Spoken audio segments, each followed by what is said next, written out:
am Catherine II, though history knows me as Catherine the Great. But I began life as Sophie Friederike Augusta von Anhalt-Zerbst Dornburg, a minor German princess from a backwater principality. Let me tell you how an obscure Prussian girl became Russia's most powerful ruler. My story begins in Stettin, Prussia, in 1729. My father, Prince Christian August, was a minor military commander, more interested in drills and discipline than family. My mother, Johanna Elizabeth of Holstein-Gottorp, was ambitious and cold, determined to rise above our relatively modest status among European royalty. I learned early to put on whatever face was required. My mother criticized everything: my appearance, my posture, my wit. "Too clever by half," she would say when I outshone my tutors. I learned to hide my intelligence behind a mask of proper feminine modesty. This skill would serve me well in the Russian court. Empress Elizabeth of Russia chose me as bride for her heir, Peter, when I was just 14. Why me? My mother's connections helped, but more importantly, I was considered malleable, a minor princess who would be grateful for the opportunity. They thought they were getting a puppet. They didn't understand that I had been studying power all my life. Let me tell you about my first meeting with Peter in 1744. He was 16, awkward, childish, more interested in playing with toy soldiers than meeting his future bride. I saw immediately that he was weak, but I also saw my opportunity. While others mocked him behind his back, I learned his interests, played his games, studied his weaknesses. Knowledge is power, after all. The Russian court was a revelation. Here was real power, real intrigue, real bass stakes. I threw myself into learning everything: the language, the customs, the Orthodox religion. While Peter played with his toys, I was learning how to be Russian. Within months, I spoke the language better than he did.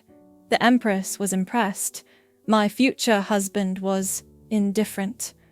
My transformation from German Sophie to Russian Catherine began with my conversion to Orthodoxy.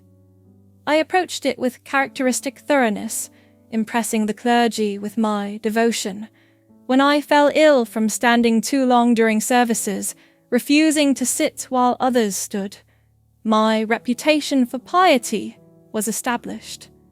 The Russian people began to see me as one of their own. The marriage in 1745 was a disaster from the start. Peter had no interest in me or his duties as heir.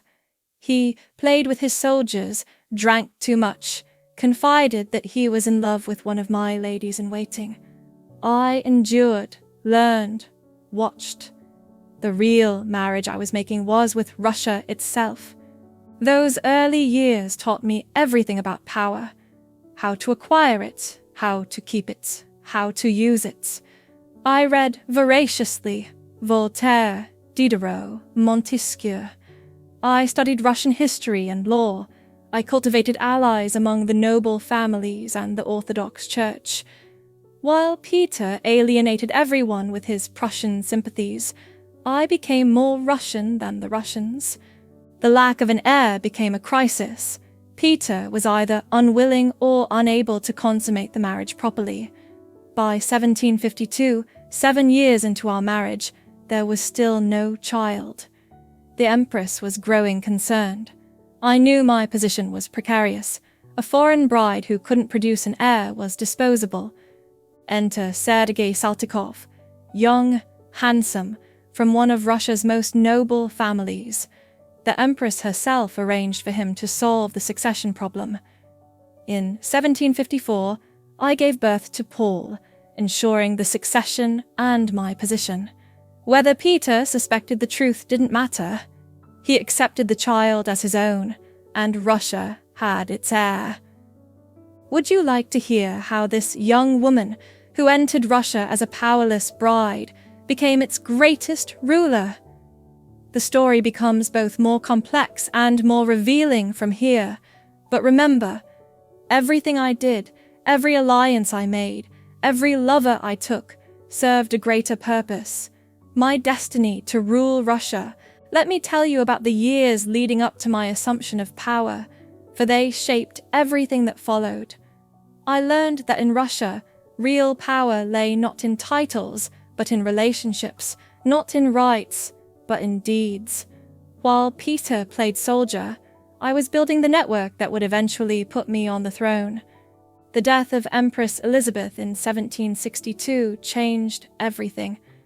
Peter III became emperor and immediately began alienating everyone: the church, the army, the nobility. He made peace with Prussia, Russia's enemy, and planned to divorce me. He didn't realize that I had spent 18 years preparing for this moment. The next chapter of my story will tell you how I took power, not just as consort, but as autocrat of all Russia. For now, understand that everything in those first 18 years, every humiliation I endured, every alliance I built, every lesson I learned, was preparing me for greatness. Would you like to hear how a German princess became Russia's most powerful ruler? The tale becomes both more dramatic and more revealing from here. The 6 months of Peter III's reign in 1762 gave me the opportunity I had spent 18 years preparing for. My husband seemed determined to alienate every power base in Russia. He insulted the Orthodox Church by refusing to participate in rituals. He enraged the military by making peace with Prussia and planning war with Denmark over his beloved Holstein. He humiliated Russia's pride by worshipping Frederick the Great, the very man Russian troops had recently defeated.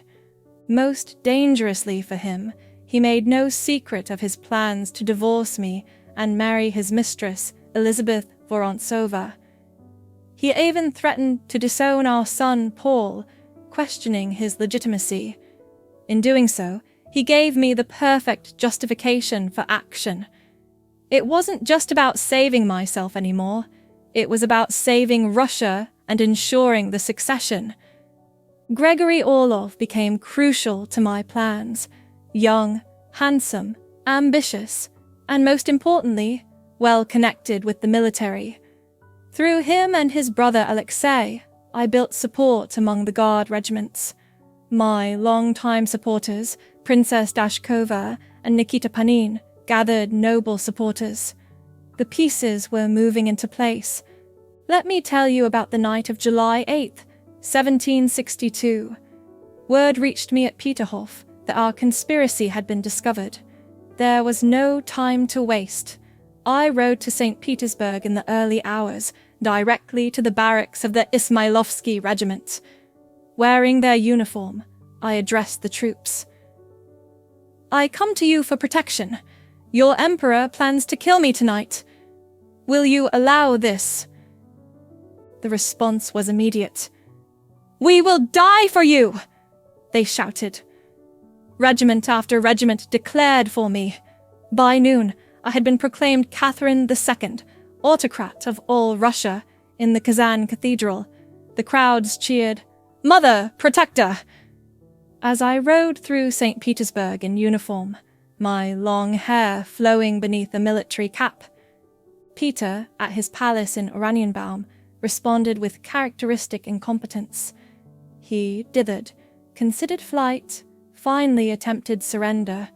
Alexei Orlov and others of my supporters arrested him. Within days he was dead, officially from hemorrhoidal colic, actually at the hands of Alexei Orlov, though I had not explicitly ordered it. Sometimes silence is the most powerful command. Now came the real challenge, ruling Russia. I was a woman, a foreigner with no real claim to the throne beyond the acclaim of the guards, and my relationship to the heir, Paul. My son technically had a better claim than I did. I knew that my hold on power would depend entirely on how well I ruled. I moved quickly to consolidate power. Those who had supported me were rewarded, the Orlovs especially. Those who had opposed me were mostly exiled rather than executed. I wanted to begin my reign with mercy, not blood. Besides, the Russian nobility needed to know that opposition didn't automatically mean death. The first years were crucial. I made peace with Prussia, but maintained Russia's dignity. I restored the Senate's powers that Peter III had stripped away. I worked to improve Russia's educational system and modernize its laws. Every action was calculated to show that I was more Russian than my Russian-born husband had been. Gregory Orlov expected to be made consort. He had, after all, risked everything for me. But I had not seized power to share it. I made him count, showered him with estates and honors. But marriage was out of the question. Russia had accepted a German woman on the throne. They would not accept a common soldier rising so high. Would you like to hear how I transformed from usurper to legitimate ruler? How I faced down rebellions, expanded Russia's borders, and earned the title the Great? The story becomes both more complex and more magnificent from here. For now, understand that taking power was only the beginning. Keeping it, using it to transform Russia, that would be the work of a lifetime. But I was ready. Everything in my life had prepared me for this moment. Let me tell you how a usurper became Russia's greatest ruler. The early years of my reign required careful balance, showing strength while establishing legitimacy, rewarding supporters while preventing any from becoming too powerful, modernizing Russia while respecting its traditions. I styled myself as an enlightened despot, corresponding with Voltaire and Diderot, discussing philosophy and governance. But make no mistake, I was no democrat. I am an aristocrat. It is my profession. I wrote to Diderot. Russia needed a strong autocrat, but one guided by reason and justice rather than whim. The Pugachev Rebellion of 1773 to 1774 tested everything I had built. Emelian Pugachev, a former military officer, claimed to be Peter III, miraculously survived from death. He promised freedom to the serfs, autonomy to the Cossacks, restoration of traditional rights to the old believers. The revolt spread like wildfire across the Volga region. For 2 years, Pugachev's rebels terrorized southern Russia. They took major cities, executed nobles, established alternative governments. More importantly, they exposed the deep dissatisfaction of Russia's peasants with serfdom. I had to act decisively. I sent Alexander Suvorov, my finest general, to crush the rebellion. When they finally captured Pugachev, I had him brought to Moscow in an iron cage. His execution was public and brutal, drawn and quartered in front of crowds. Mercy had its place, but sometimes terror was necessary to maintain order. The rebellion changed my policies. My earlier interest in reforming serfdom disappeared.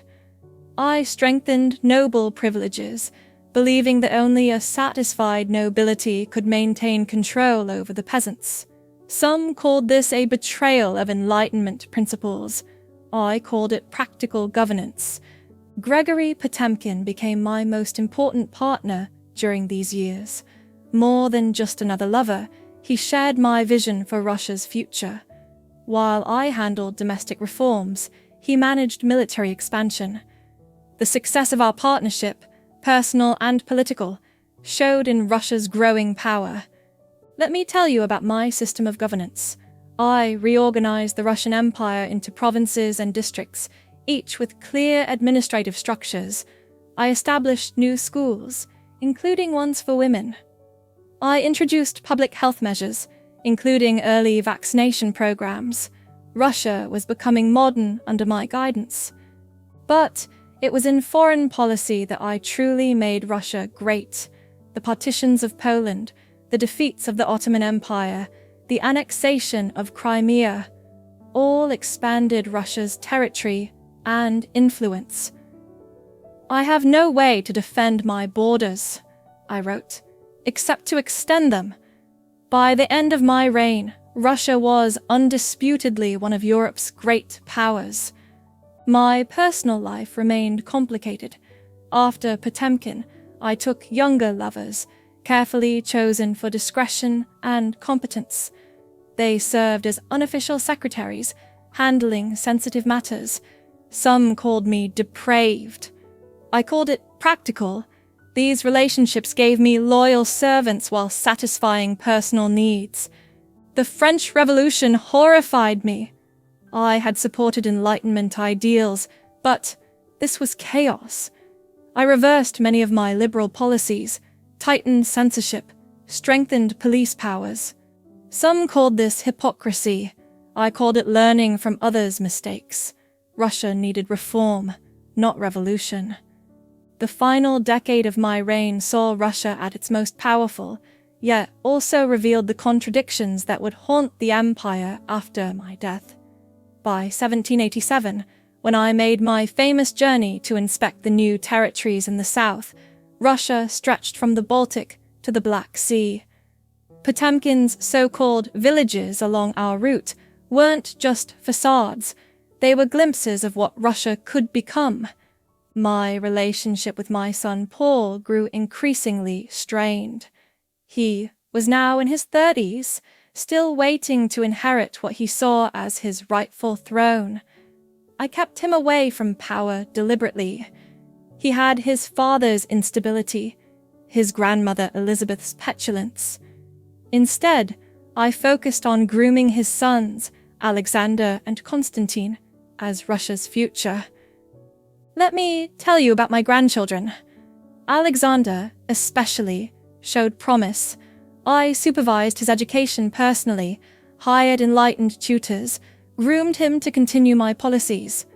Paul resented this, of course, seeing it as another attempt to bypass him. He wasn't entirely wrong. The war with Ottoman Turkey in 1787 proved more difficult than expected. The Swedes attacked from the north, hoping to catch us off balance, but Potemkin's Black Sea Fleet proved its worth, and Suvorov's armies continued their unbroken string of victories. By 1792, we had pushed the Turkish frontier even further south.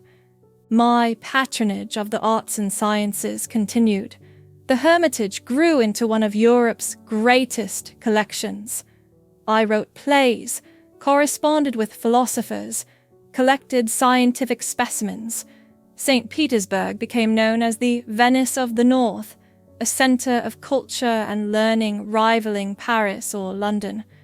But events in France cast a growing shadow. The revolution there had descended into the terror.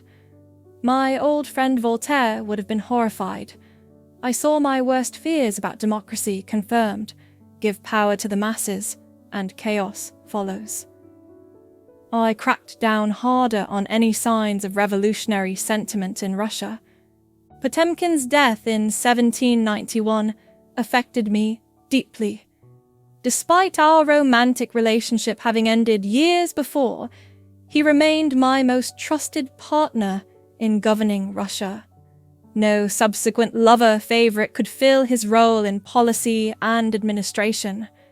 I was truly alone at the top for the first time. The final partition of Poland in 1795 completed my expansion westward. Russia had now fully emerged as a European power, impossible to ignore in any continental calculation. But holding such a vast empire together required constant attention. The very successes of my reign created new challenges for the future. Would you hear how I faced these final challenges? How I tried to secure my legacy even as age began to slow my steps? The story reaches both its height and its conclusion, though Russia's greatest challenges lay ahead. My health began to fail in 1796. Years of rich food, little exercise, and the crushing weight of ruling such a vast empire took their toll. I still worked tirelessly, reading reports, writing directives, meeting with ministers. Russia had become my life's work, my legacy, my true love. The question of succession weighed heavily. Paul was the legal heir, but I feared he would undo everything I had built. I drafted a manifesto, bypassing him in favor of Alexander, but never signed it. Perhaps I hesitated too long, thinking there was still time. There wasn't. I died on November 17th, 1796, struck down by a stroke in my private bathroom. They found me hours later. Paul finally got his throne, and, as I had feared, immediately began undoing my life's work. But some legacies can't be erased so easily. Let me tell you about what I built, what I left behind, what survived even Paul's best efforts to erase my influence. When I came to power, Russia was a backward state, barely considered European.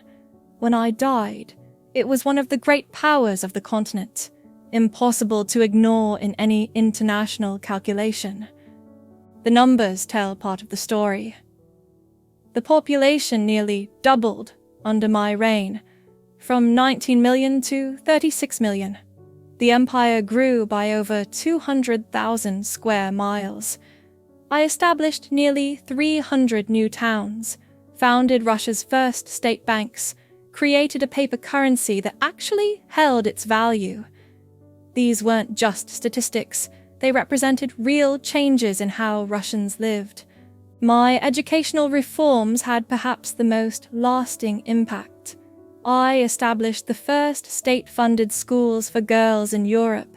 The Smolny Institute, which I founded for noble daughters, became a model for female education. By the end of my reign, Russia had more educated women than any other European nation, something that would influence Russian society for generations. The arts flourished under my patronage. The Hermitage began as my private collection, but grew into one of the world's great museums. I brought architects from Italy, artists from France, musicians from Germany.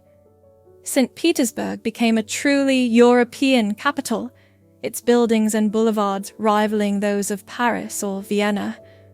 But I had my failures too. I never managed to abolish serfdom, though I had once dreamed of doing so. The Pugachev rebellion scared me, showed me how fragile order could be in such a vast empire. I chose stability over reform, strengthening the nobility's power over their serfs, rather than weakening it. Paul's reign proved as disastrous as I had feared. He reversed nearly everything: foreign policy, military organization, even the laws of succession.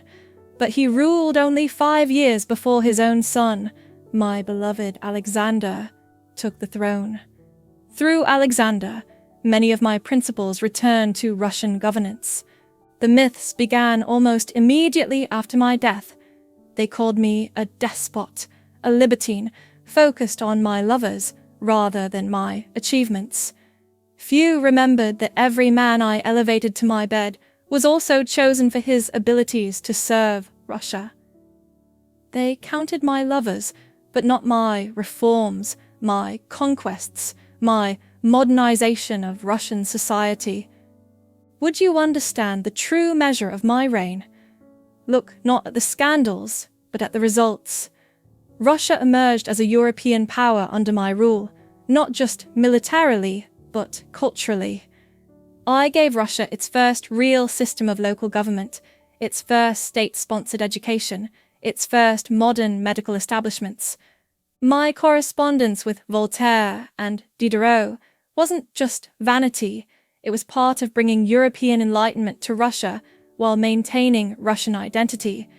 This balance between East and West, between reform and tradition, between autocracy and progress, would become Russia's eternal challenge.